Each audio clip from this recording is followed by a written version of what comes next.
खरं तर असंविधानिक असं कुठलाही जी आरला असं म्हणता येणार नाही. हाकेंनी पहिलं महाराष्ट्रातला जो अधिनियम 2012चा नियम आहे तो आता माझ्या समोर आहे.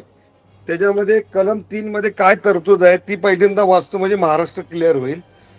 अर्जदाराला कोणताही दस्तऐवज सादर करण्यात जर तो असमर्थ असेल तर अशा बाबतीत अर्जदार आपल्या शपथपत्रामध्ये त्याविषयीचे कारण नमूद करेल आणि सक्षम प्राधिकारी त्याच्यावर विचार करेल, योग्य वाटेल असा गुणवत्तेवर त्या दाव्यावर निर्णय घेईल.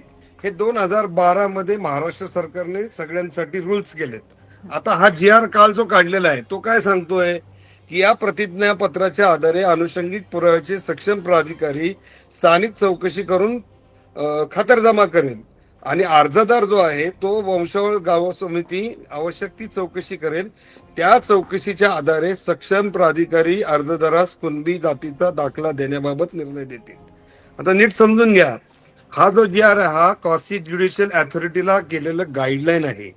जात पडताळणी करण्याच्या अगोदर जात प्रमाणपत्र देणारा अधिकारी याच्यावर शासन असं बाइंड करू शकत नाही की तू दिलंच पाहिजे. त्याच्या मनाची कायद्याप्रमाणे विहित केलेल्या पद्धतीमध्ये जर ते बसत असेल तरच तो हे प्रमाणपत्र देऊ शकतो. हा त्याच्यातला पहिला मुद्दा आहे. मुळातच हा जी आर काढताना शासनाने जो राज्याचा 2012चा अधिनियम आहे, ह्या अधिनियमामध्ये जसं मागच्या वेळेस जरांगे पाटलांनी आंदोलन केल्यानंतर ते जे रूल्स मध्ये अमेंडमेंट करून ऍडिशनल डॉक्युमेंट ऍड केली, तशा पद्धतीने फक्त तुम्हाला गॅझेटियर ऍड करायचंय. पण माझा त्याच्या पुढचा प्रश्न सांगतो की गॅझेटियरनी फार मोठा इम्पॅक्ट पडणार आहे अशा प्रकारची जी भीती ह्या मंडळींनी जी घातलेली आहे, असं काहीही होणार नाही. आजही मराठवाड्यामध्ये फक्त 2,24,000 एवढीच कुणबी प्रमाणपत्र दिलेली आहेत. गेल्या 33 वर्षात फक्त 3363 दिली होती. त्यामुळे त्याच्यातनं आणलेली सुलभता म्हणजेच काहीतरी ओबीसीचं सगळं ओरबाडून घेतोय ते पण अमान्य आहे. आणि शेवटचा मुद्दा एकच सांगतो, Madhuri Patil versus state of Maharashtra जी आदिवासी विभागाची केस सर्वोच्च न्यायालयामध्ये ज्याच्यातनं जात पडताळणी आपल्याकडे नियम तयार झाले, ह्या केसमध्ये सर्वात जुने डॉक्युमेंटला प्रोबेटिव्ह व्हॅल्यू दिलेली आहे.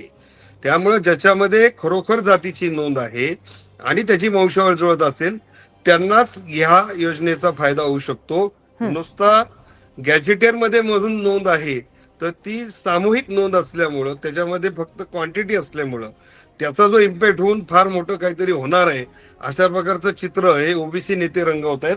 त्यामुळे विनाकारण ओबीसीत भीती तयार होती असं माझी धारणा आहे.